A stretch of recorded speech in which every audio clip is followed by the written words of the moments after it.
네, 누가복음 2장 8절부터 14절까지 보겠습니다. 그 지역의 목자들이 밤에 밖에서 자기 양떼를 지키더니 주의 사자가 곁에 서고 주의 영광이 그들을 두루 비추매 크게 무서워하는지라.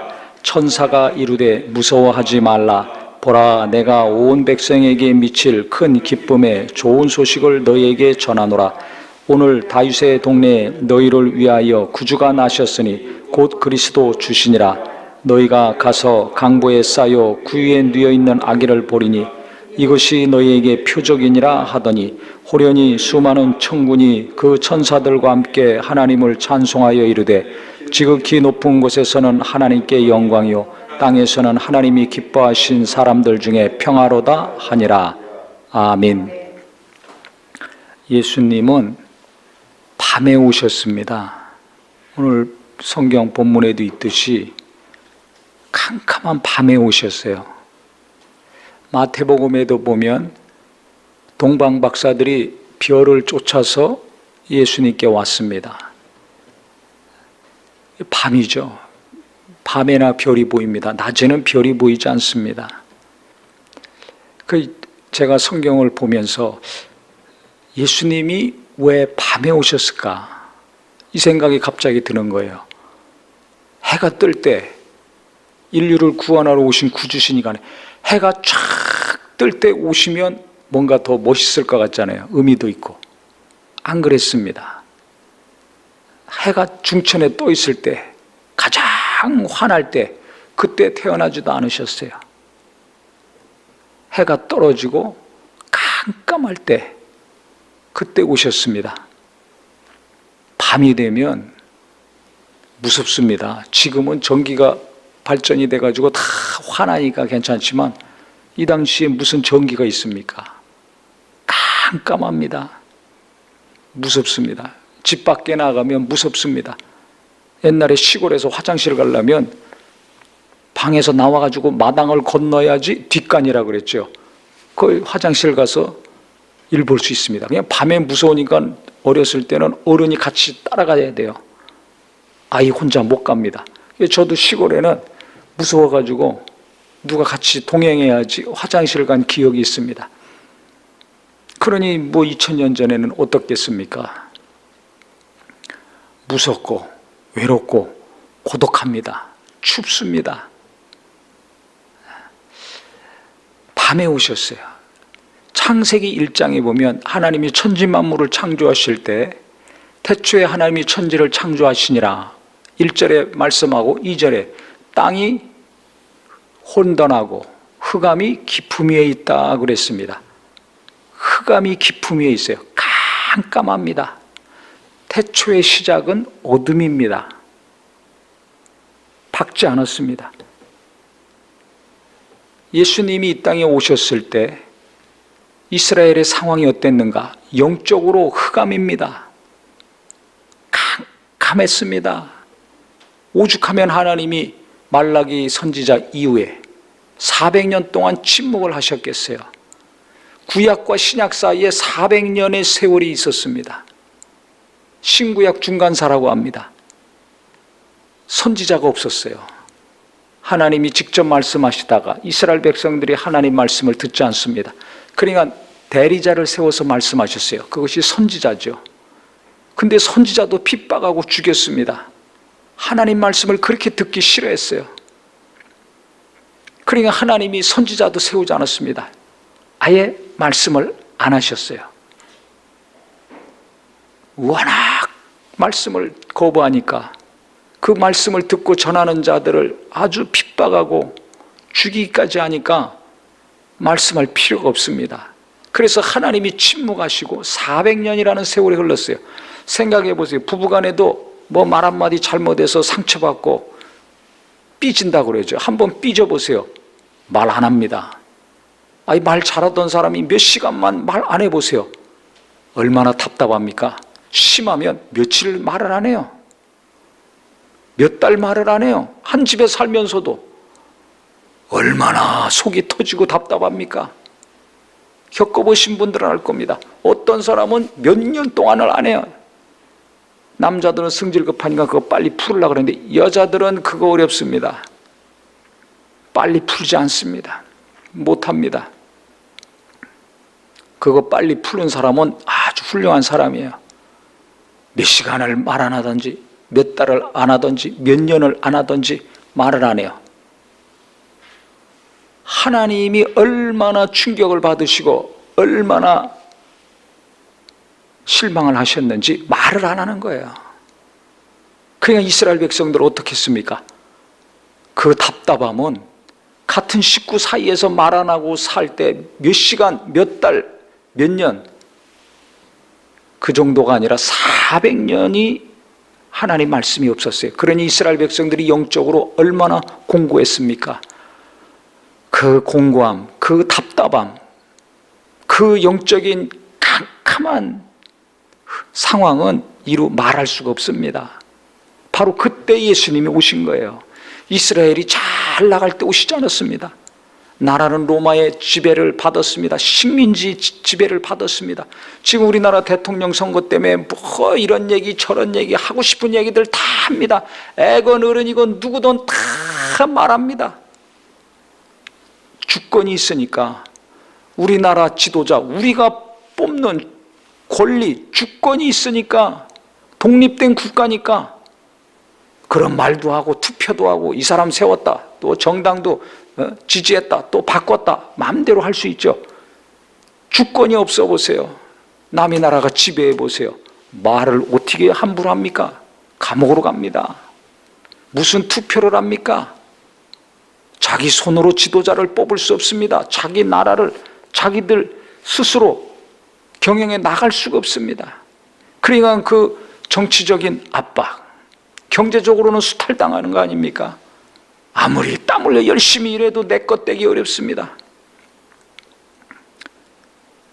그러니까 이 정신적, 감정적, 영적인 암흑기가 이스라엘을 꽉 누르고 있는 겁니다. 이렇게 참담할 때 예수님이 오셨어요. 근데 오신 때도 캄캄한 밤입니다. 요한복음도 어떻게 말씀합니까? 1장에 어둠에 빛을 오셨다 그랬어요. 그래서 각 사람에게 빛을 비추셨다 그랬어요.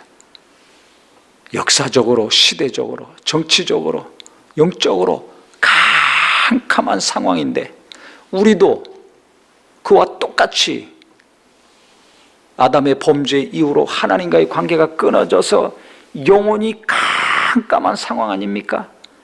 이것을 성경은 말하고 있지 않는가? 저는 이렇게 여겨집니다. 그래서 예수님이 깜깜한 밤에 오신 것 같아요.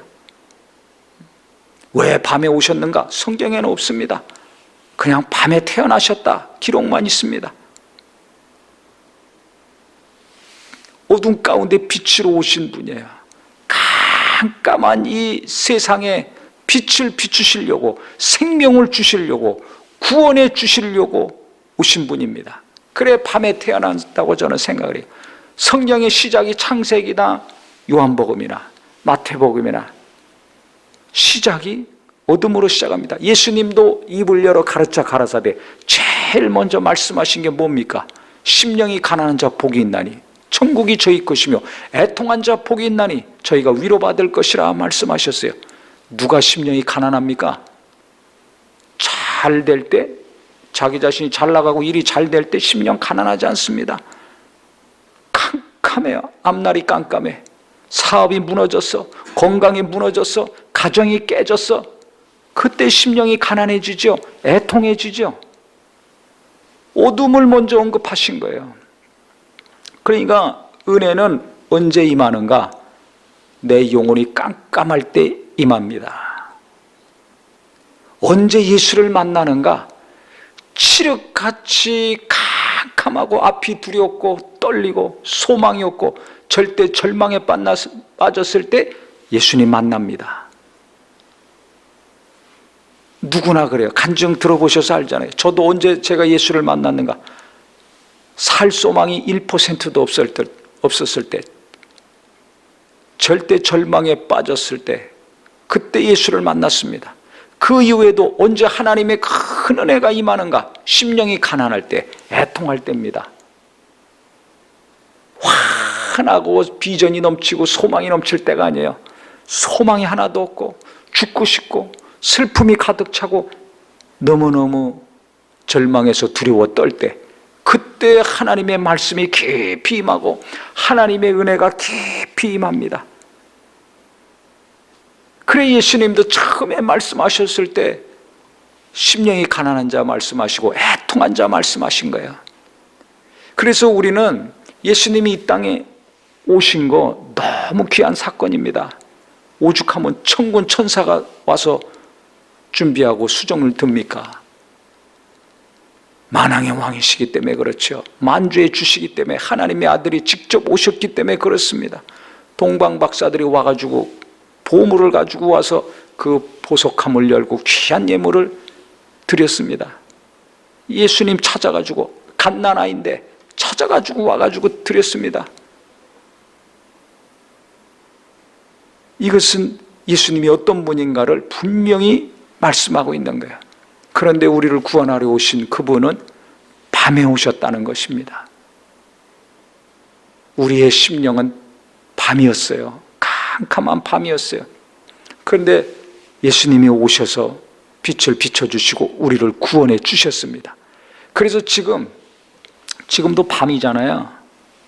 오늘 금요기도라 밤인데 성탄절 맞이하고 한 해를 보내면서 심란한 분들 있을 겁니다. 괴로운 분들 있을 겁니다. 너무 염려하지 마세요. 주님 만날 기회입니다. 은혜를 진하게 체험할 수 있는 때입니다.